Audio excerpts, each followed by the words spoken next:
دیکھیں یہ ایک سا آپ نے دینا ہوتا ہے اناج صدقہ فطر. بخاری مسلم میں آیا ہے کہ نبی علیہ السلام نے صدقہ فطر ایک سا مقرر کیا تھا.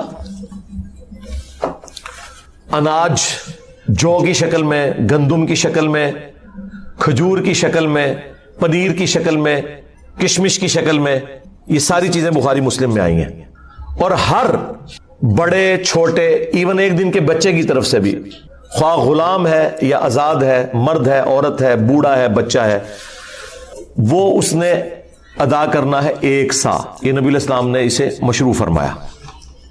اور ابو داؤد کے اندر حدیث موجود ہے کہ نبی علیہ السلام نے جو روزہ دار کے روزے میں جو کمزوریاں رہ جاتی ہیں نا، کبھی فوش گوئی ہو گئی، کوئی اور گناہ کا کام ہو گیا، اس کی کمپنسیشن کے لیے مشروع فرمایا اسے کہ ہر شخص نے یہ ادا کرنا ہے. اور صحابہ کرام اسے عید سے پہلے پہلے ادا کرتے تھے، اور پریفریبل یہ کہ بالکل آخری دنوں میں آپ اسے ادا کریں. اب اس حدیث کی طرف آئیں جو بخاری مسلم میں موجود ہے کہ وہ سا کیا ہے. سا ایک پیمانہ تھا میئرمنٹ کا نبی علیہ السلام کے مبارک زمانے کے اندر. ایک سا کے اندر 4 مد ہوا کرتے تھے. جس طرح ہمارے زمانے میں 1 کلو گرام کے اندر 4 پاؤ ہوتے ہیں. 1 کلو گرام ہم کتنا لیتے ہیں؟ 1000 گرام. اور 1 پاؤ کتنا ہے؟ 250 گرام. 250 والے 4 ہوں تو 1 کلو گرام بن جاتا ہے. بالکل اس طریقے سے اس زمانے میں 4 مد مل کر ایک سا بنایا کرتے تھے. اور یہ میئرمنٹ تولنے کے اعتبار سے نہیں ہوتی تھی، ماپنے کے اعتبار سے ہوتی تھی. یعنی گڈویاں بنی ہوئی تھیں. جس طرح ہم بھی بچپن میں کبھی محلے میں وہ بیر بیچنے آتا تھا تو وہ گڈویاں بھر کے نا وہ دیتے ہوتے تھے. آج کل تو تول کے ہوتے ہیں نا، گڈویوں کے ذریعے ہوتے تھے. ابھی بھی گڈویوں والا ہے ماپنے والا. دودھ کے کیس میں 1 لیٹر کا ہم نے پیمانہ رکھا ہوا ہے. 1 لیٹر کے اندر 1000 ملی لیٹر ہوتے ہیں. لیکن ہم غلط العام میں پتا اسے کیا کہتے ہیں؟ 1 کلو دودھ دے دو. حالانکہ اگر آپ 1 کلو دودھ لے رہے ہیں تو وہ 1 لیٹر دودھ سے کم ہوگا، کیونکہ دودھ کا وزن پانی سے زیادہ ہوتا ہے. ہاں 1 کلو گرام پانی اور 1 لیٹر پانی یہ اپنے وزن میں برابر ہوں گے، کیونکہ وہ 1 لیٹر پیمانہ رکھے یہ گیا ہے کہ سٹینڈرڈ پانی کو مانا گیا ہے کہ پانی کا جو وزن ہے نا 1 کلو گرام جو ہو، وہ پانی جتنا والیوم گھیرتا ہے، جتنی جگہ گھیرتا ہے، اسے 1 لیٹر قرار دے دیا گیا اور وہ پیمانہ بن گیا اس کا. لیکن دودھ تو پانی سے تھوڑا وزنی ہوتا ہے.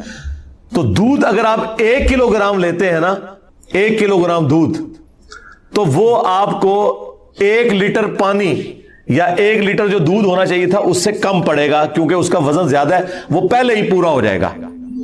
ٹھیک ہو گیا؟ یہ میں نے آپ کو کلیریفائی کر دیا. اچھا اب آ جائیں اس طرف. تو اب عرب ملکوں کے اندر تو یہ آرٹ ظاہر ہے، وہ عرب کے لوگ پھر اپنی اس ڈکشنری کو ٹرانسفر کر کے باقی لوگوں کو بتاتے ہیں. یہ پیمانے تو ان کے تھے. تو اس میں جو سعودی عرب کی فتویٰ کمیٹی ہے نا، اس نے باقاعدہ اس کی کیلکولیشن کی ہے 2600 گرام.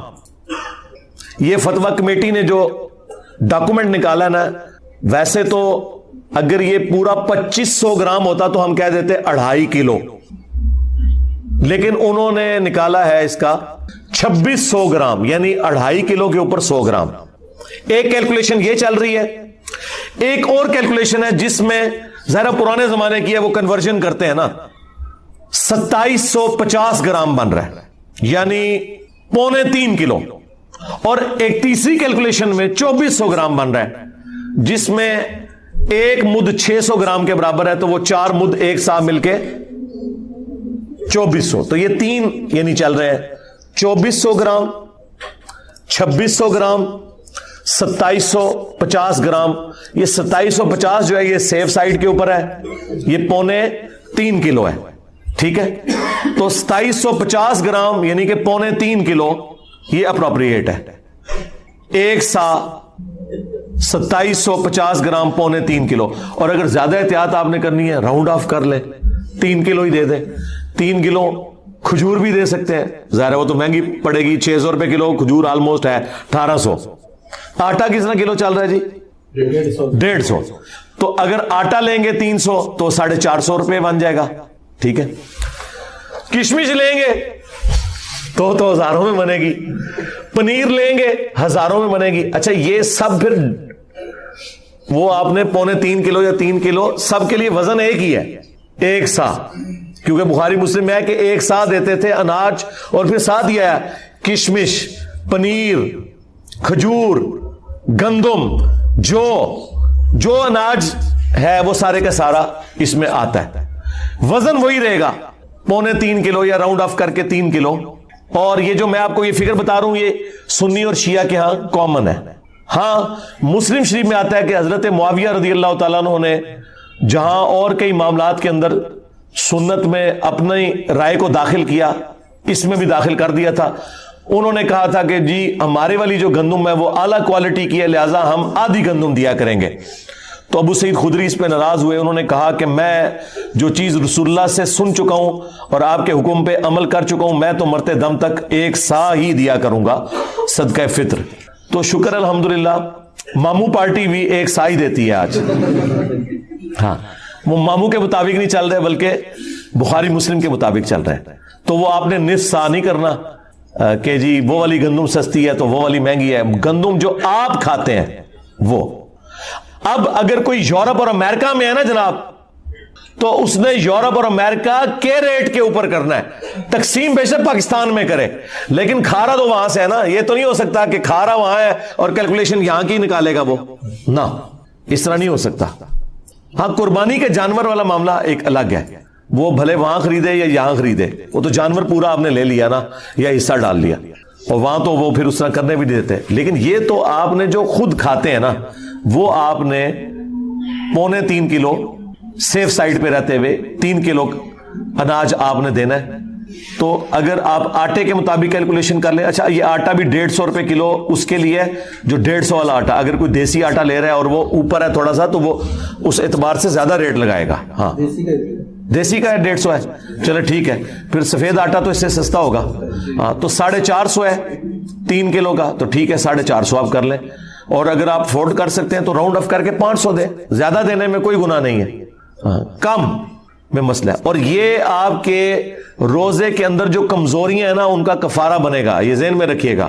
اس کے بغیر آپ کے روزے قبول نہیں ہوں گے, ان کی کمزوریاں کمپنسیٹ نہیں ہوں گی. اور اگر اس دن بھی کوئی بچہ آپ کے گھر پیدا ہوا ہے نا, اگرچہ اس نے روزہ رکھنا ہے یا نہیں رکھنا, جو بچے روزہ رکھنے والے ہیں نہیں رکھنے والے, بوڑھے رکھنے والے نہیں رکھنے والے, ہر ایک کی طرف سے گھر کے سربراہ نے وہ دینا ہے. ہاں یہ ذہن میں رکھیے گا. اس میں کوئی روزہ رکھتا ہے یا نہیں رکھتا, ہاں جو بندہ افورڈ نہیں کر سکتا اس کے لیے کوئی نصاب نہیں ہے زکوٰۃ والا کہ ایک بندہ کہے کہ میں امیر ہوں گا تو ہی میں دوں گا. نہیں, ایک عام آدمی بھی دے گا. عام آدمی جو 2 وقت کی روٹی اپنی چلا رہا ہے اس کے لیے ایک صدقہ فطر کے برابر اللہ کی راہ میں خرچ کرنا کوئی مشکل نہیں, وہ دے گا. کس کو دے گا؟ اپنے سے زیادہ غریب لوگوں کو دے گا. اس میں جو امام شافعی نے تھوڑا سا غلو کیا اور اہل حدیث بھی حنفیوں کی ٹسل میں اس طرف چل پڑے کہ چونکہ احادیث کے اندر اناج آیا لہذا اس کے ایکویلنٹ پیسے نہیں نکالے جا سکتے. آپ کو پتا ہے یہ بات, اہل حدیث کہتے ہیں کہ اگر کسی نے 2.5 کلو یا 2.25 یا 3 کلو اناج کے پیسے دے دیے تو اس کا صدقہ فطر ادا نہیں ہوگا. حنفی کہتے ہیں نہیں, پیسے بھی دے سکتے ہیں اور آپ اناج بھی دے سکتے ہیں. میرا موقف امام حنیفہ کے ساتھ ہے. یہ جو اہل حدیث نے مسئلہ کھڑا کیا اور امام شافعی سے مستار لیا حنفیوں کی ٹسل میں, یہ بالکل باطل ہے. مجھے بتائیں اب جتنی آبادی ہو چکی بھی ہے, اگر آپ اسے راشن میں ٹرانسلیٹ کرنا شروع کر دیں پھر تو مدرسوں اور مسجدوں کے باہر لا کے بڑی بڑے ٹرک اور کنٹینر کھڑے کرنے پڑیں گے. یہ پاسبل ہے آج کے دور کے اندر. اور پھر جن مولویوں کو آپ مسجد میں جاتے ہوئے پیسے دے رہے ہیں ان سے پوچھیں کہ یار تم نے اتنا جو یہ اکٹھا کیا ہے پیسہ, بعد میں راشن لیتے ہو پھر اس کا؟ ہو سکتا ہے آپ کو کہہ دیں ہم لیتے ہیں لیکن لیتے کوئی نہیں ہوں گے. کون لے گا یار؟ لاکھوں روپے کے تو انہیں بڑے بڑے کنٹینر گندم کے اور وہ آٹے کے لینے پڑیں گے اور بوریاں, پھر اس کو تقسیم کرنے کا تکلف کون اٹھائے گا؟ اور یہ آٹا اتنا نہیں ہے کہ یہ خود کھا لیں, کتنا کھائیں گے, یہ تو سینکڑوں سال تک کھاتے رہے تو جتنا انہوں نے اکٹھا کیا ختم نہیں ہونا. اور بس وہ پیسے لگا رہے ہیں اپنی گاڑیوں کے پیٹرول کے اوپر اور اپنے گھر کے بجلی کے بلوں کے اوپر. تسی خوش ہو, صدقہ فطر ادا کرتا ہے, تسی آندے رہو وہ خوش. تو یہ باطل مسئلہ ہے. اور اس میں میں علمی ان کو اینٹی وینم اور الزامی جواب دیتا ہوں کہ زکوٰۃ جو ہے وہ آپ کی دولت کا 40واں حصہ ہوتا ہے، آپ نے ہر سال نکالنی ہے 2.5%. تو مجھے بتائیں کیا ہم سونے کی زکوٰۃ جب نکالتے ہیں تو اس سونے کو توڑوا کے اس کا 40واں حصہ دیتے ہیں یا اس کے برابر کرنسی دیتے ہیں اللہ کی بارگاہ میں؟ کرنسی. ادھر کبھی کسی اہل حدیث نے نہیں کہا کہ جی نہیں وہ سونے کے بدلے سونا ہی دینا ہوتا ہے کیونکہ زکوٰۃ تو سونے کے اوپر ہے اور سونا نکالنا ہے، چاندی کے بدلے چاندی نکالنی ہے. وہاں تو کوئی نہیں کہتا. وہ کیا کہتے ہیں جی ایکویلنٹ ہی ہے جی اس کے. ہاں ایکویلنٹ ہی ہے اس کے. تو یہ بھی ایکویلنٹ ہے. ایک غریب آدمی کو آپ راشن ڈلوا دیں، ایک غریب آدمی کو راشن کے پیسے دے دیں، یہ ایکویلنٹ ہے صدقہ فطر کے بھی. اور اس طریقے سے قرآن میں جو ہے کہ روزہ چھوڑنے کا جو فدیہ آپ نے دینا ہے ایک وقت کا ہی کھانا ہے. وہاں پہ میں حنفیوں کے ساتھ نہیں ہوں، حنفی کہتے ہیں 2 وقت کا کھانا ہے، خود سے انہوں نے دین میں داخل کیا ہے. وہاں اہل حدیث کا موقف ٹھیک ہے. دیکھیں ہم تو بیلنس چلتے ہیں، جس کی جو بات درست ہے اس کو صحیح کہتے ہیں. کہ قرآن میں جب آیا نا کہ آپ نے روزے کے بدلے فدیہ دینا ہے تو قرآن کو کوئی آر نہیں تھی یہ کہنے میں کہ 2 وقت کا کھانا. آج کل تو بھائی 3 وقت کا کھانا ہے، ہم تو 3 وقت کھاتے ہیں عموماً. تو قرآن نے کہا کہ آپ نے مسکین کو فدیہ دینا ہے جو اوسطاً تم کھاتے ہو. تو اس کا مطلب ایک عام آدمی بھی، ایک گورا بھی پہلی دفعہ جب قرآن پڑھے گا نا تو اس کا مطلب یہی لے گا کہ ایک مسکین کو 1 وقت کا کھانا کھلانا ہے. حنفیوں کا 2 وقت کا کھلانا باطل ہے کیونکہ آج کل تو ہم 3 وقت کھا رہے ہیں. پھر ہر زمانے کا ہر علاقے کا اپنا کلچر ہے. وہ بات ٹھیک ہے کہ ایک کھانے کے ایکویلنٹ خواہ اسے کھانا کھلا دیں مسکین کو، خواہ اسے اتنی رقم دے دیں. اور یہی موقف تمام کفاروں کے لیے ہے. وہ 60 مسکینوں والا ہو، خواہ وہ 1 مسکین والا ہو، سب کا ایکویلنٹ یہ ہے کہ آپ پیسے بھی دے سکتے ہیں اور کھلا بھی سکتے ہیں. یہ آپ کی مرضی ہے. یہ اس کے اندر ٹالرنس موجود ہے. لہٰذا میں صدقہ فطر کے حوالے سے بالکل کلیئر ہوں. اگر آپ پیسے بھی دیتے ہیں کوئی ایشو نہیں ہے. اور جو لوگ زیادہ افورڈ کر سکتے ہیں وہ 3 کلو یا 2.25 کلو کشمش کی رقم کیلکولیٹ کرے. اب مجھے تو اس کی قیمت پتہ ہی نہیں کہ اس وقت کیا ہوگی کیونکہ ہم تو اس طرح یہ کوئی آئٹم نہیں ہے، یہ تو چھٹانک برابر لیا جاتا ہے، اتنا مہنگا ہے. تو وہ ہزاروں میں بن رہا ہوگا. پنیر، چلے پنیر کی تو ہم کیلکولیشن کسی حد تک کر سکتے ہیں اس اعتبار سے کہ دیسی گھی کا کیا ریٹ چل رہا ہے جی آج کل؟ 3000 روپے کلو. تو 9000 روپیہ ہوگا اگر آپ دیسی گھی بھی دے سکتے ہیں. یہ بھی ساری مصنوعات ہیں جو آپ کے کامن یوز میں ہے. تو کسی کو زیادہ شوق ہے خرچ کرنے کا اور اسی مد میں تو 9000 روپیہ ایک گھر کے فرد کی طرف سے بے شک دے. 3 کلو دیسی گھی، جو چیزیں آپ کے کھانے کے یوز میں ہیں، اناج کی شکل میں ہو، کیونکہ وہاں پنیر آیا تھا نا، تو وہ آپ دے سکتے ہیں. وہ آپ کی مرضی، جس طریقے سے آپ مرضی کریں. وہ اللہ تعالیٰ نے آپ کو ٹالرنس دی ہوئی ہے.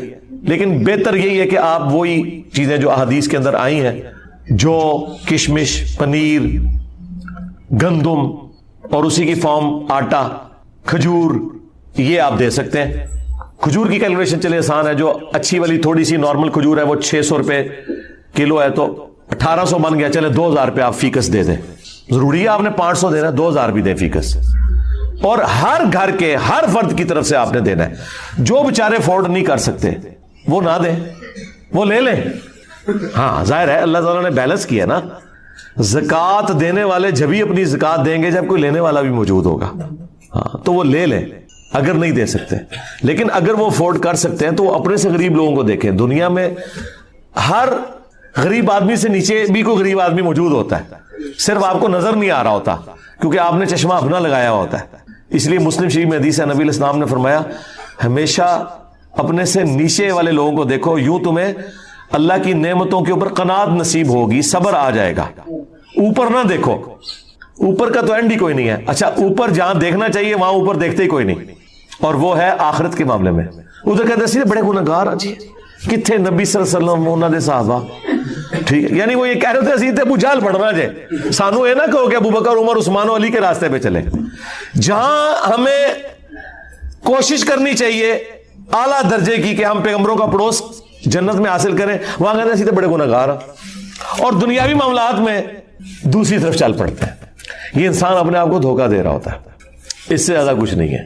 اور نبی علیہ السلام نے بالکل اپوزٹ اس کے تعلیمات دی ہیں. بخاری مسلم حدیث ہے، اے اللہ محمد اور آل محمد کو بس اتنا ہی رزق دینا کہ ان کی روح اور جسم کا رشتہ برقرار رہے، بس سانسیں میری چلتی رہیں، اتنا رزق کافی ہے. ہاں بخاری مسلم دونوں میں حدیث ہے. عائشہ سلام اللہ علیہا کہتی ہیں کہ بعض اوقات 1 مہینہ، بعض اوقات 2-3 مہینے بھی گزر جاتے تھے، ہمارے گھر چولہا نہیں جلتا تھا. 2 کالی چیزوں، کھجور اور پانی کے اوپر گزارا ہوتا تھا، اور وہ بھی ٹنوں ٹن نہیں، 2 کھجوریں صبح اور 2 شام کے وقت. یہ ٹوٹل خوراک تھی. اور ایک میٹھا پانی کا پیالہ جو اس زمانے میں کئی میلوں سے پیدل بھر کے لانا پڑتا تھا، تکلیف دہ کام تھا. اس لیے پانی بھی کوئی تھوک کے صاف سے نہیں تھا جو آج آپ ٹوٹیاں کھول دیتے ہیں. پانی میٹھا بھی ایک ایشو تھا. یہ ٹوٹل ان کا ایک سرمایہ تھا. اور پھر وہ رکت انگیز حدیث جو بخاری مسلم کی ہے، جب نبی علیہ السلام اپنی بیویوں سے ناراض ہو کے گھر کے اوپر والے حصے میں شفٹ ہو گئے، جس میں صرف ایک مشکیزہ کونے میں لٹک رہا تھا اور ایک برتن پانی والا اور ایک چٹائی، اور اس پہ نبی علیہ السلام آرام فرما تھے، اور آپ کے اوپر کرتا بھی کوئی نہیں تھا، صرف تہمت باندھی ہوئی تھی. آپ لیٹے ہوئے ہیں. حضرت عمر اجازت لے کے جب گئے، آپ نے ایلا کیا تھا. 1 مہینے تک بیویوں سے ناراض ہوئے تھے کیونکہ بیویوں نے ڈیمانڈ کی تھی کہ اب تو ہمیں وسعت ہو چکی ہے، ہمارا خرچہ بڑھائیں. لیکن حضور تو فقر کی زندگی گزار رہے تھے. اور پھر اللہ تعالیٰ نے اپنے نبی کا ساتھ دیا ہے، ان کی بیویوں کا ساتھ نہیں دیا. سورۃ الاحزاب کی آیات نازل کی کہ اے نبی اپنی بیویوں سے فرما دو کہ اگر تم دنیا اور اس کا مال چاہتی ہو تو آؤ میں تمہیں یہ مال دے کے رخصت کر دیتا ہوں، طلاق دے دیتا ہوں. اور اگر تم اللہ، اس کا رسول اور آخرت کا گھر چاہتی ہو تو اسی طرح گزارا کرنا ہوگا، کیونکہ اجر بھی تو ڈبل ہونے والا ہے نا. تو نبی علیہ السلام 1 مہینے تک ناراض رہے گھر کی چھت پہ. اسی میں ہی حدیث میں بخاری مسلم میں آتا ہے کہ سیدنا عمر نے جا کے اپنی بیٹی کو بھی ڈانٹا، سیدہ حفصہ کو، باقی بیویوں کے ساتھ بھی جا کے تھوڑی مس ہینڈلنگ کی. بعد میں وہ پھر پچھتاتے بھی تھے، مجھے کیا یہ رائٹ پہنچتا، چلو میں اپنی بیٹی کو تو ڈانٹ سکتا ہوں، باقی بیویوں کو میں کیسے. لیکن وہ حضور کی محبت میں، آپ پتہ ہے حضرت عمر تو پھر میرے سے زیادہ جذباتی تھے. تو اب وہ کہتے ہیں کہ میں نے ارادہ کیا میں حضور کو کوئی ایسی بات کروں کہ حضور مسکرائیں، کیونکہ آپ تو بڑے سیریس موڈ میں بیٹھے ہیں. تو میں نے جاتے ہی کہا یا رسول اللہ دیکھیں جب تک ہم مکے میں تھے نا ہماری بیویاں کتنی ہمارے کنٹرول میں تھیں، لیکن یہ انصار کی بیویاں تو اتنی تیز ہیں کہ انہوں نے اپنے مردوں کو دبا کے رکھا ہوا ہے، اور ان کو دیکھ دیکھ کے ہماری بیویاں بھی ہم پہ شیر ہو گئی ہیں. تو حضور اس بات کے اوپر مسکرائے. کہتے ہیں مجھے تھوڑی تسلی ہوئی کہ حضور کا موڈ تھوڑا بہتر ہو رہا ہے. تو پھر انہوں نے گپ شپ شروع کر دی. پھر نبی علیہ السلام کی جب وہ حضور پھر اٹھ کے بیٹھے جب، تو آپ کے کندھے کے اوپر چٹائی کے نشان تھے، اوپر کرتا بھی نہیں تھا، یا اگر چادر تھی تو چادر تو پھر اس طرح لی جاتی ہے تو احرام کی شکل میں بعض اوقات تو وہ نشان. حضرت عمر نے رونا شروع کر دیا کہ یا رسول اللہ آپ اللہ کے رسول ہیں اور آپ کی یہ حالت ہے، اور کیسر و کسرا دنیا کے مزے لوٹ رہے ہیں، اور آپ اللہ کے پیغمبر ہو کر دنیا اور آخرت میں انسانیت کے سردار ہو کر آپ کی حالت ہے. تو نبی علیہ السلام نے ایک جملہ بولا، بڑا سخت جملہ تھا. آپ نے فرمایا لگتا ہے عمر دنیا کی حقیقت ابھی بھی تم پر نہیں کھلی. باقی بابے تو شاہی کوئی نہیں، تبھی تو یہ نذرانے بٹور رہے ہیں. حضرت عمر پہ تو پھر بھی کھل گئی یہ جملہ سن کے، ان پہ آج تک نہیں کھلی. آج تک آپ کے چندے بٹور رہے ہیں، آپ کے چندوں کے اوپر عیاشیاں کر رہے ہیں، اور آپ کہتے ہیں ہمیں کچھ دیں گے. آپ ان کا چندہ بند کریں یہ روڈوں پہ آ جائیں گے. ہاں وہ کہتے ہیں نا بابا جی کے لور ایک بابا پال رہے ہیں. میں کہ بابے کا چندہ آج بند کرو، انہاں مزارہ ہوتے کتے پھیرن گے، صفائی کرنے والا بھی نہیں تو لبے گا. ہاں لنگر کھوانا دور دی گل، کتے پھیرن گے ہوتے. نبی علیہ السلام نے فرمایا لگتا ہے عمر ابھی بھی دنیا کی حقیقت تم پر نہیں کھلی. کیا تم اس بات پہ راضی نہیں ہو کہ کیسر و کسرا یعنی رومنز اور پرشینز کے بادشاہ دنیا کے مزے لوٹیں اور ہم آخرت کی سعادت لوٹیں. سرکار یہ جملے پھر حضرت عمر نے ایسے پلے باندھے ہیں کہ اپنے دور خلافت میں نہ حرام کھایا ہے نہ کسی کو کھانے دیا ہے. ہاں ٹنڈ کے رکھا ہے. اسی لیے حضرت عمر کی وفات کے بعد فتنے شروع ہیں. انہوں نے بنو امیہ کو چھپانے کے لیے کہا کہ حضرت عثمان کی وفات فتنوں کا آغاز ہے. نہیں، حضرت عمر کی شہادت. بخاری مسلم میں حدیث ہے میری امت اور فتنوں کے درمیان دروازہ عمر ہے، جب یہ دروازہ توڑ دیا جائے گا تو امت پہ فتنے شروع ہو جائیں گے. اور وہ فتنہ یہ تھا کہ حضرت عمر کی 0 ٹالرنس تھی، یعنی کہ مجھ سے زیادہ سخت تھے. وہ نہ حرام کھاتے تھے نہ کھانے دیتے تھے، 0 ٹالرنس تھی. مینجمنٹ بڑی سٹرانگ تھی. حضرت عمر کی شہادت کے بعد وہ معاملات اس طریقے سے strictly managerial point of view سے نہیں چل سکے. اس لیے حضور نے فرمایا تھا کہ میری امت اور فتنوں کے درمیان دروازہ عمر ہے. والدین احسانہ، اور اپنے والدین کے ساتھ احسان کی روش اختیار کرو. قرآن میں مینلی بڑے بڑے 4 مقامات جو میں نے بتایا 10 کمانڈمنٹس میں چاروں جگہ پر توحید کے بعد پہلا حق اللہ تعالیٰ نے ماں باپ کا رکھا ہے. یہاں پہ تو مختصر بات ہے، لیکن باقی جگہوں میں ملے گا کہ اگر والدین تجھے اکسائیں اس بات کے اوپر کہ تو اللہ کے ساتھ کسی کو شریک ٹھہرا، تو پھر ماں باپ کا بھی کہنا نہیں ماننا. یعنی ماں باپ کا حق بھی اللہ کے حق کے اندر اندر ہے. دنیا میں معروف طریقے سے ان کے ساتھ چلنا ہے، ایون ماں باپ کافر بھی ہوں تو. اسما بنت ابی بکر جو حضرت ابو بکر کی بیٹی تھی، ان کی ماں کافرہ تھی، تو صحیح بخاری میں آتا ہے کہ انہوں نے اللہ کے نبی علیہ السلام سے کہا کہ میری ماں مشرکہ ہے، میرے پاس آتی ہے، میں اس کے ساتھ کیا معاملہ کروں؟ تو آپ نے فرمایا دنیا میں معروف طریقے سے اس کے ساتھ بیہیو کرو. یعنی وہ جو ہیومن ڈگنیٹی ہے وہ وائلیٹ نہیں ہوگی. کافر ماں باپ بھی ہیں، بیمار ہوں گے، آپ ان کا علاج کروائیں گے، ان کی صحت کا خیال رکھیں گے، ان کے باقی معاملات کو دیکھیں گے، لیکن بات آپ نے ماننی ہے اس رب کی جس نے آپ کو ماں باپ دیے ہیں، اس رب کے پیغمبر کی کہ جو دنیا پہ اس رب کا نمائندہ ہے صلی اللہ علیہ وآلہ وسلم. والدین کے ساتھ احسان کرو، وَبِذِي الْقُرْبَى، اور اپنے قریبی رشتہ داروں کے ساتھ.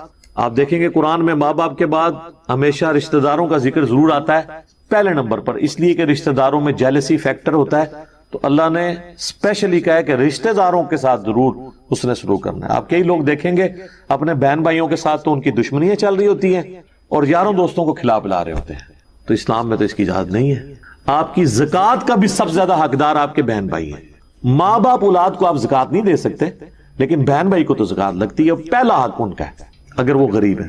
والیتامی، اور جو یتیم ہیں جن کی پرورش کرنے والا کوئی نہیں ہے. والمساکین، اور مسکین لوگ جو ہیں. والجار ذی القربى، اور جو پڑوسی قریبی پڑوسی ہیں. اس کا ایک ترجمہ ہے قریبی پڑوسی اور ایک ایسا رشتہ دار جو آپ کا پڑوسی بھی ہو، دونوں ترجمے درست ہیں.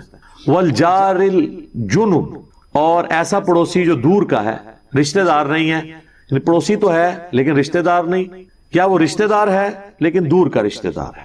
یہ ترتیب بتائی جا رہی ہے کس طرح حق ہے ترتیب سے. والصاحب بالجنب، اور مجلس کے لوگ جو تمہارے دوست یار ہیں. دیکھیں دوست یاروں کا ذکر کس کے بعد آیا؟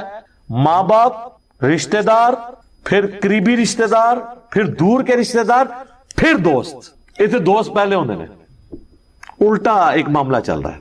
وابن السبیل، اور مسافر بھی. اگلے زمانوں میں تو مسافروں کے لیے بہت بڑی آزمائش تھی نا میرے بھائی.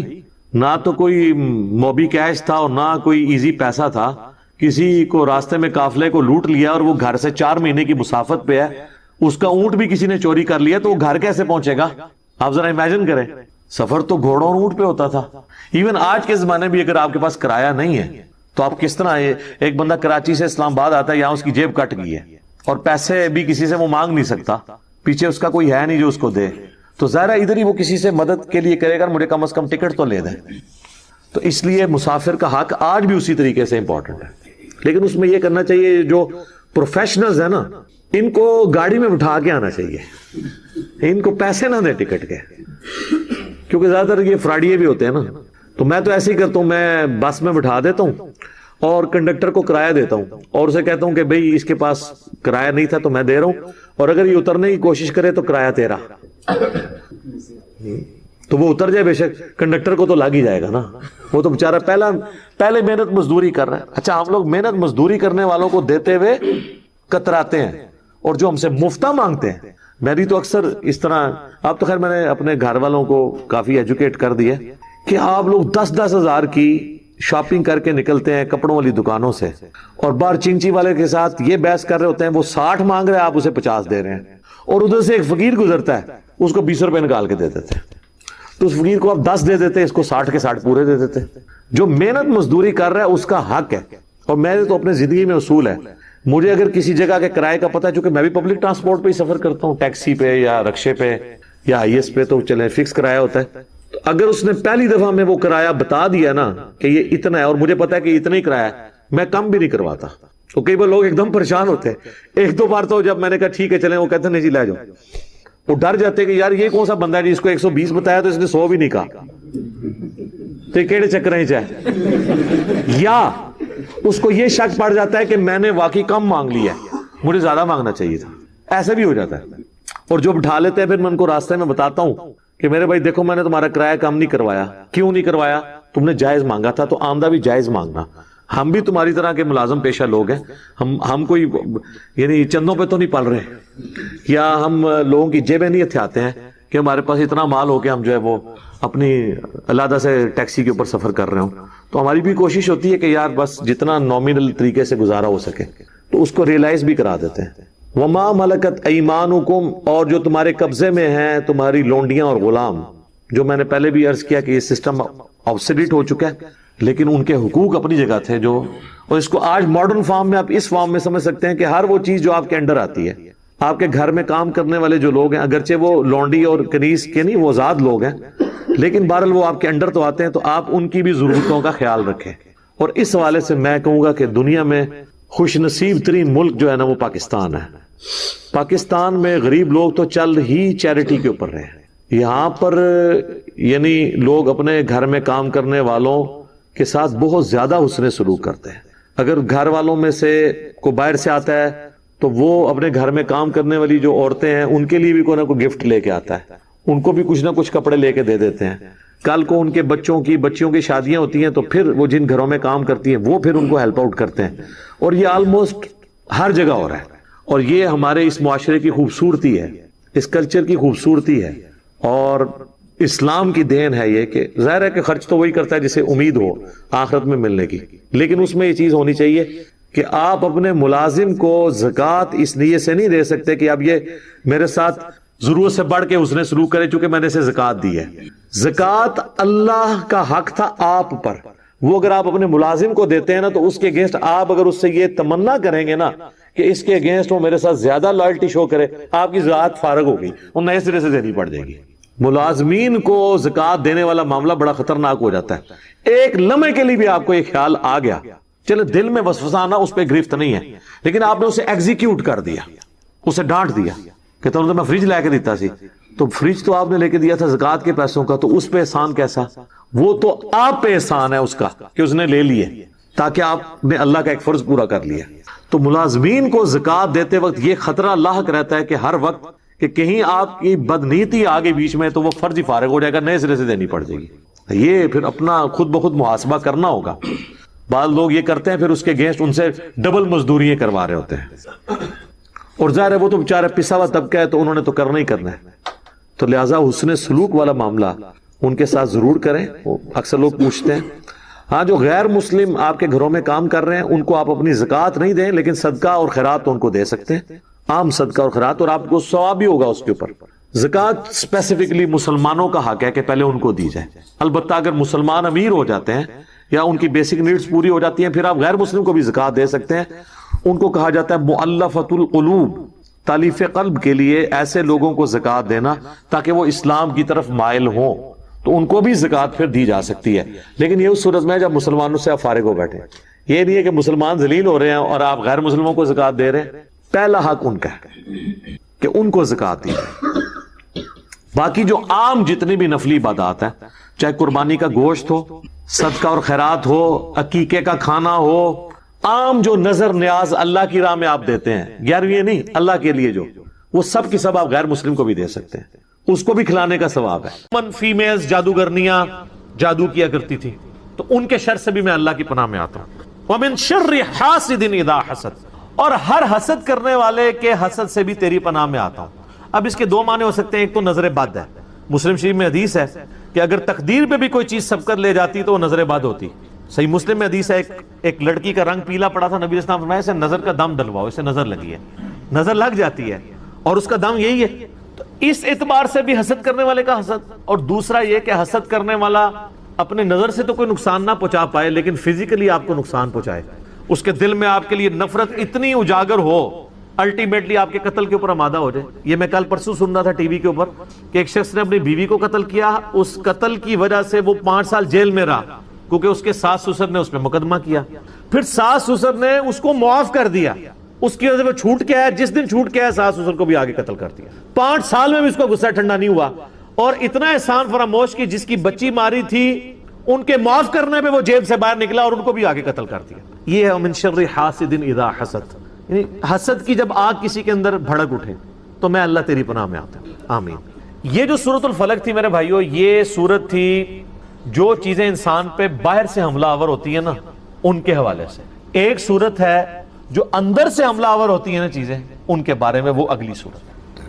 لہٰذا جو میں نے قرآن حکیم کے پہلے لیکچر میں بتایا تھا نا, جو ریکارڈ ہوا تھا 16 اکتوبر 2010 کو, کہ قرآن حکیم کی صورتیں جوڑوں کی شکل میں, یہ آخری بھی 2 پرفیکٹ جوڑے ہیں, سورۃ الفلق اور سورۃ الناس.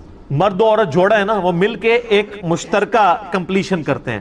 یہ 2 صورتیں مل کے ایک مشترکہ کمپلیشن کیا کرتی ہیں کہ اللہ کی پناہ میں آپ آتے ہیں شیطان کے اگینسٹ اور شیاطین کے ماننے والوں کے اگینسٹ. سورۃ الفلق میں جو باہر سے حملہ آور ہونے والی چیزیں ہیں ان کے اگینسٹ, اور سورۃ الناس میں جو اندر سے حملہ آور ہونے والی چیزیں ہیں ان کے اگینسٹ. تو پرفیکشن ہوگی نا اندر اور باہر سے اللہ کی پناہ میں. اسی کہا جاتا ہے المعوذتین, 2 پناہ دینے والی صورتیں.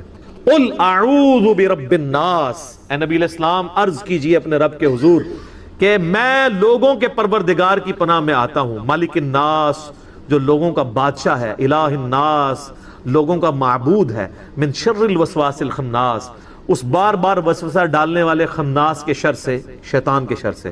الذی یوسوس فی صدور الناس, جو سینوں میں گھس کے وسوسے ڈالتا ہے, جو میں نے شروع میں بتایا تھوتنی اپنی داخل کرتا ہے. من الجنۃ والناس, اور شیطان جنوں میں سے بھی ہے اور انسانوں میں سے. اور سب سے زیادہ خطرناک وہ ہیں جو انسانوں میں شیاطین ہیں, کیونکہ ان کو پہچاننا مشکل ہو جاتا ہے. وہ بعض اوقات رحمت اللہ علیہ ہوتے ہیں, بعض اوقات وہ نورانی شکلوں والے ہوتے ہیں, بعض اوقات وہ اتنے بڑے ہوتے ہیں کہ آپ کو پتہ نہیں چلتا کہ یہ اتنے بڑے, وہ دوسرے والے بڑے ہیں.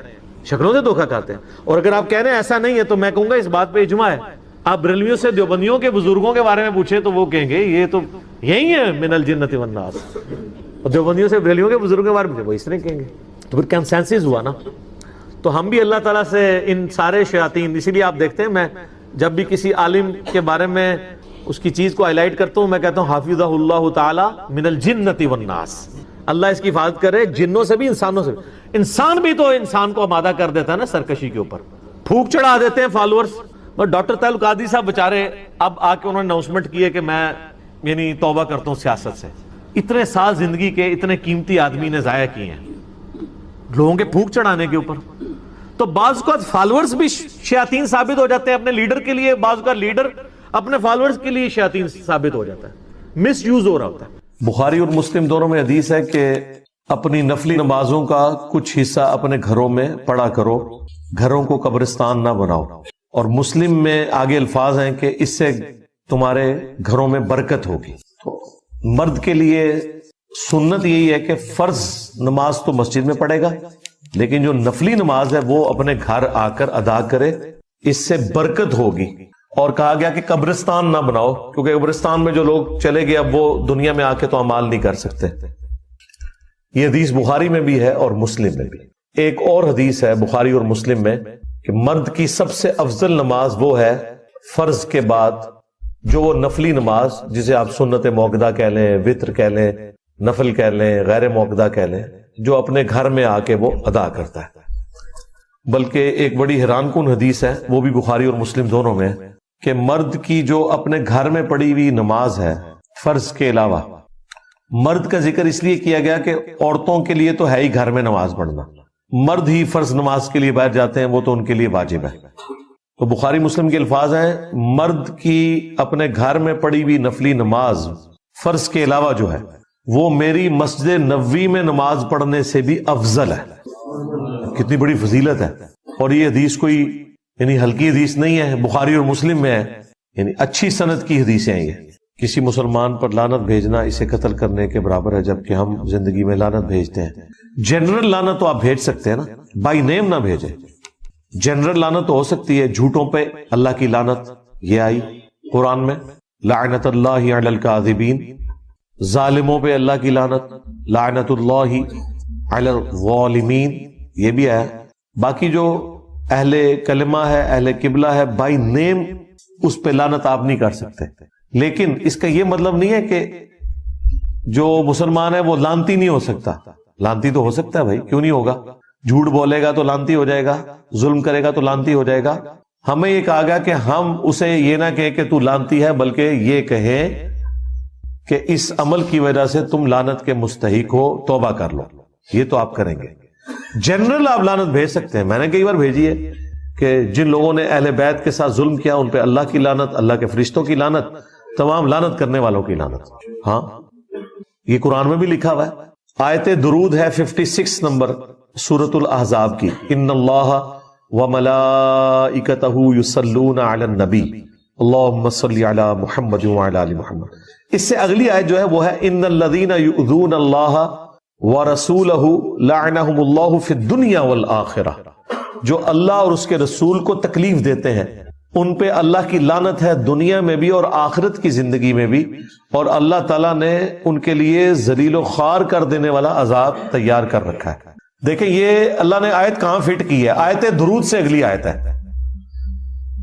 اس میں بھی ایک لطیف سا اشارہ موجود تھا کہ جو محمد اور آل محمد کو تکلیف دینے والے لوگ ہیں, اذیت دینے والے لوگ ہیں, ان پہ اللہ تعالیٰ نے پہلے ہی لعنت فرما دی ہوئی ہے, کیونکہ اللہ رسول کو اذیت دے رہے ہیں نا. دیکھیں نبی علیہ السلام کے نواسے کو تکلیف دینا رسول اللہ کو اذیت دینا ہے, تو ملعون ہے جنرل, لیکن کسی کا نام لے کے اس کے اوپر لعنت کرنا یہ معاملہ ایک الگ ہے.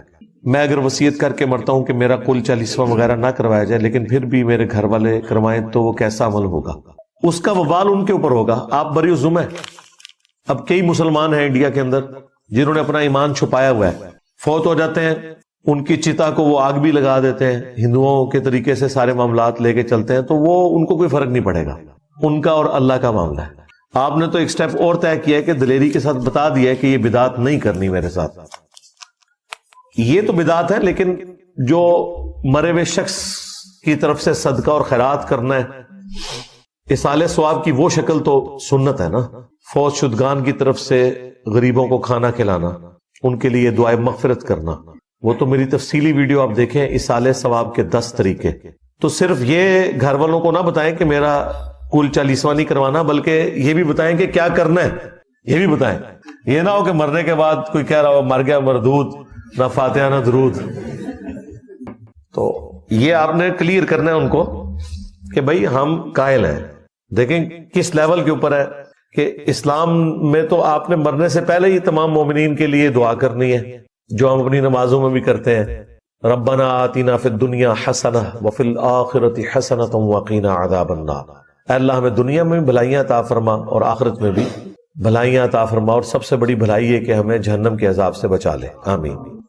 پھر سورۃ الحشر کی آیت نمبر 10 میں آیا کہ اہل ایمان کی نشانی ہے کہ وہ دعا کرتے ہیں ربنا اغفر لنا ولاخواننا الذین سبقونا بالایمان. اے اللہ ہمیں بھی بخش دے اور ہم سے پہلے جتنے لوگ ایمان کی حالت میں گئے ہیں انہیں بھی بخش دے, اور ہمارے دلوں میں ان کے لیے کوئی میل باقی نہ رکھ. تو مرنے کے بعد ان کے لیے دعا کرنا, اس کا تو قرآن نے حکم دیا ہے ہمیں. اس کے بعد جب ہم جنازہ پڑھتے ہیں تو وہ بھی میت کے لیے دعا ہی کر رہے ہوتے ہیں, اللہم اغفر لحینا و میتنا و شاہدنا و غائبنا. زیادہ تر دعائیں تو زندوں کے لیے, اس میں زندوں کے لیے بھی اور فوت شدگان کے لیے. نماز جنازہ خود ایک دعا کی فارم ہے, وہ اللہ تعالیٰ نے اوبلیگیٹری رکھ دی ہے. بخاری مسلم میں حدیث ہے مسلمان کے مسلمان پہ 5 حق ہیں, ان میں سے ایک حق یہ ہے کہ وہ جب مر جائے اس کا جنازہ پڑھنا ہے.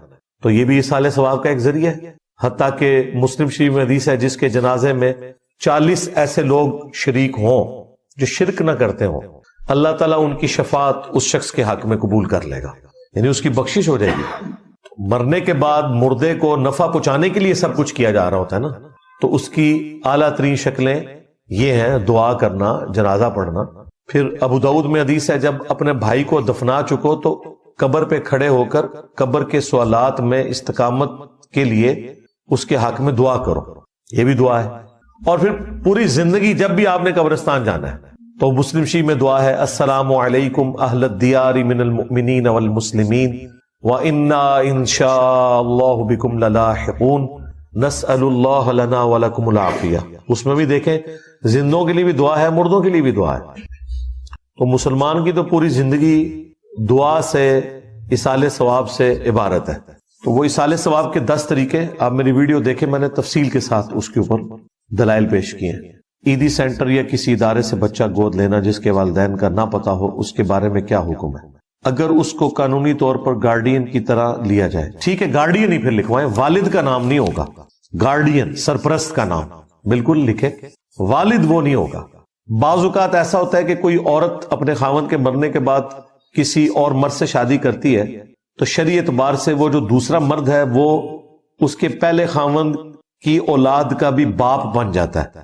والد نہیں بنے گا، باپ بنے گا. ابھی چچا کے لیے بھی آ جاتا ہے. لیکن ظاہر ہے کہ ہمارے اردو لینگویج کے اندر تو یہ رسک نہیں لینا چاہیے کہ باپ کے نام میں رکھ دیا جائے. ویسے عموماً شناختی کارڈ میں والد کا نام ہی لکھا ہوتا ہے. تو آپ کی والدہ نے جس نئے ہسبینڈ سے شادی کی ہے وہ آپ کا باپ تو ہے، ستیلا باپ کہہ لیں یا صرف باپ کہہ لیں، والد نہیں ہے، کیونکہ بگوٹن رشتہ نہیں ہے. جس سے آپ کی ولدیت والا ایشو ہے وہ وہی باپ ہے جس سے آپ پیدا ہوئے ہیں. تو یہ لے پالک والا جو ایشو ہوتا ہے نا، باپ کا نام بدل دیتے ہیں، اس میں اب اس بچے کا تو کوئی قصور نہیں ہے. لیکن جو لوگ یہ کر رہے ہوتے ہیں وہ مجرم ہیں، اگر انہیں نہیں پتا. اگر پتا تھا تو مجرم ہے، اگر نہیں پتا بعد میں توبہ کر لیں. بخاری مسلم میں حدیث ہے کہ جس نے اپنے باپ کا نام بدلا اس پہ جنت حرام ہے. ہاں جی. ایک اور حدیث ہے بخاری اور مسلم میں ذرا تفصیل کے ساتھ ہے. مولا علی سے کسی نے آ کے پوچھا کہ کیا رسول اللہ نے آپ کو کوئی خاص ایسا دین سکھایا جو باقیوں کو نہ بتایا ہو؟ تو انہوں نے کہا کہ آپ صلی اللہ علیہ وآلہ وسلم نے وہی ہمیں دین سکھایا جو باقیوں کو، اور قرآن کا فہم وہ تو ہر شخص کا اپنا حصہ ہے جو جتنی ایفرٹ پٹ کرے. نبی علیہ السلام نے ہمیں قرآن ہی دیا ہے. البتہ یہ ایک صحیفہ ہے جو انہوں نے اپنے تلوار کی نیام میں سے نکالا، جس میں کچھ قیدیوں کے حقوق لکھے ہوئے تھے، اور یہ لکھا ہوا تھا کہ اگر کوئی مسلمان کافر کو قتل کر دے تو اس کا کیا شرعی حکم ہے، اور اگر کوئی مسلمان کو قتل کرے تو اس کا شرعی حکم کیا ہے. یہ وہی احکامات ہیں جن کی ضرورت پڑی مولا علی کو ہی جنگ جمل صفین نہروان میں. اگر مولا علی کی زندگی میں یہ جنگیں نہ ہوتی تو مسلمانوں کو کبھی یہ پتہ نہ چلتا کہ مسلمان ریٹ آف دی گورنمنٹ کو جب قائم کرنے کے لیے مسلمانوں کے خلاف جنگ کریں گے تو اس کے شرعی احکامات کیا ہوں گے، کیونکہ نبی علیہ السلام کی تو جنگیں کافروں کے خلاف ہیں. اسی طریقے سے حضرت ابوبکر عمر عثمان کے دور میں بھی کافروں کے خلاف جنگیں لڑی گئی ہیں. حضرت ابوبکر کے دور میں جو تھے مسلمان وہ منکرین زکوٰۃ، لیکن پھر وہ دوسری ایکسٹریم پہ چلے گئے. وہ بھی بہرحال حق اسلام کے انکار کی وجہ سے الٹیمیٹلی کفر کی طرف اپنے آپ کو لے گئے، والعیاذ باللہ تعالی. لیکن جو پیورلی ایک مسلمان تھے وہ تو جنگ جمل صفین والے تھے. نہروان والے خوارج بھی بہرحال قانوناً تو مسلمان تھے ہی، اہل قبلہ تھے، اہل کلمہ تھے. تو حضرت علی کو وہ اس نیام میں وہ ساری نصیحتیں نبی علیہ السلام نے لکھوائی تھی. اس میں ایک نصیحت یہ تھی کہ جو شخص مدینے میں بدعت جاری کرے اس پہ اللہ کی لعنت، اللہ کے فرشتوں کی لعنت، تمام لعنت کرنے والوں کی لعنت. اور حدیث میں بیان کر دوں یہاں پر اسی کانٹیکسٹ میں. سنن ابی داؤد کے اندر صحیح سند سے حدیث ہے، مشکات میں بھی آپ کو دوسری جلد میں مل جائے گی. اللہ تعالیٰ کے جو اسماء اور ناموں کے اعتبار سے اسماء اعظم جو اللہ کے بڑے نام ہیں جن کی وجہ سے اگر اللہ کی طرف رجوع لایا جائے تو دعا کی قبولیت ہوتی ہے، اس حوالے سے سنن ابی داؤد میں ایک حدیث ہے کہ نبی صلی اللہ علیہ وآلہ وسلم نے فرمایا کہ اللہ تعالیٰ کے جو اسماء اعظم ہیں، جسے ہم یہ اسم اعظم بھی کہتے ہیں، وہ قرآن حکیم کی 2 آیات کے اندر ہے. ایک سورۃ البقرہ کی اور ایک سورہ آل عمران. سورۃ البقرہ کی آیت ہے وَإِلَٰهُكُمْ إِلَٰهٌ وَاحِدٌ لَا إِلَٰهَ إِلَّا هُوَ الرَّحْمَٰنُ الرَّحِيمُ. اب اس میں ظاہر ہے پتہ چل گیا کون سے اسماء ہیں. اللہ آ گیا، الرحمن الرحیم، لا الہ الا اللہ بھی آ گیا. اور پھر آپ علیہ السلام نے آل عمران میں شروع کی آیات تلاوت کی، الف لام میم اللہ لا الہ الا هو الحی القیوم. تو الحی اور القیوم یہ بھی اسماء اعظم میں سے، اور حروف مقطعات بھی اس کے اندر آ گئے. جامعہ ترمذی میں ایک حدیث ہے 593 نمبر انٹرنیشنل نمبر کے مطابق، ایک شخص نے دعا میں جلدی کی اور اللہ تعالیٰ کی حمد کے بغیر ہی دعا کرنی شروع کر دی اور درود شریف بھی نہیں پڑھا. تو نبی صلی اللہ علیہ وآلہ وسلم نے فرمایا کہ اس سائل نے جلدی کی. پھر آپ نے بلا کے اسے فرمایا کہ جب بھی تم اللہ سے دعا کرو پہلے اس کی حمد کرو، اس کے بعد مجھ پر درود پڑھو اور پھر اللہ سے مانگو. اتنے میں ایک اور شخص آیا، اس نے خود بخود یہی عمل کیا. وہ ابن مسعود تھے رضی اللہ تعالیٰ عنہ. تو نبی علیہ السلام نے فرمایا سل تعطا، سل تعطا، تو مانگ تجھے دیا جائے گا، تو مانگ تجھے دیا جائے گا. تو دعاؤں کا پروٹوکول یہ ہے کہ جب بھی آپ دعا کریں پہلے اللہ کی حمد بیان کرنی ہے، اور حمد میں اسماء اعظم اس کے، اور اس کے بعد درود شریف. تو کوشش کریں کہ آپ یہ 2 آیات یاد کریں. سنن ابی داؤد کے اندر اسماء اعظم جو ہے وہ موجود ہے، مشکات کے اندر بھی یہ 2 آیات یاد کر لیں. ایک تو حدیث میں اس کا ذکر آ گیا، دوسرا قرآن کے اندر یہ موجود ہے وَإِلَٰهُكُمْ إِلَٰهٌ وَاحِدٌ لَا إِلَٰهَ إِلَّا هُوَ الرَّحْمَٰنُ الرَّحِيمُ. یہ سورۃ البقرہ اور سورہ آل عمران. الف لام میم اللہ لا الہ الا هو الحی القیوم. تو ان دو صورتوں کے اندر نبی علیہ السلام فرمایا کہ اللہ تعالیٰ کے اسماء اعظم موجود ہیں. تو یہ آپ پڑھ لیں، اس کے بعد آپ درود شریف پڑھ کے تو دعا مانگیں. اس کے علاوہ بھی آپ جتنے اسماء اعظم ہیں، جیسا کہ سورۃ الحشر کی آخری 3 آیات ہیں، واللہ الذی لا الہ الا ہو، وہ سارے اللہ تعالیٰ کے تعریفی کلمات اس کے اسماء اعظم ہیں. وہ جس کو یاد ہے وہ پڑھ کے اس کے بعد درود شریف پڑھ کے دعا مانگے. تو یہ دعا کا ایک پروٹوکول اور ایک طریقہ ہے. اعوذ باللہ من الشیطان الرجیم، بسم اللہ الرحمن الرحیم. الف لام میم، حروف مقطعات ہیں. اللہ اور اس کے محبوب صلی اللہ علیہ وآلہ وسلم کے درمیان یہ کوڈ ورڈز ہیں. اللہ لا الہ الا هو الحی القیوم، اللہ ہی ہے کہ جس کے سوا کوئی معبود نہیں. وہ الحی ہے اور القیوم ہے. الحی وہ ہستی ہے جو خود سے زندہ ہو.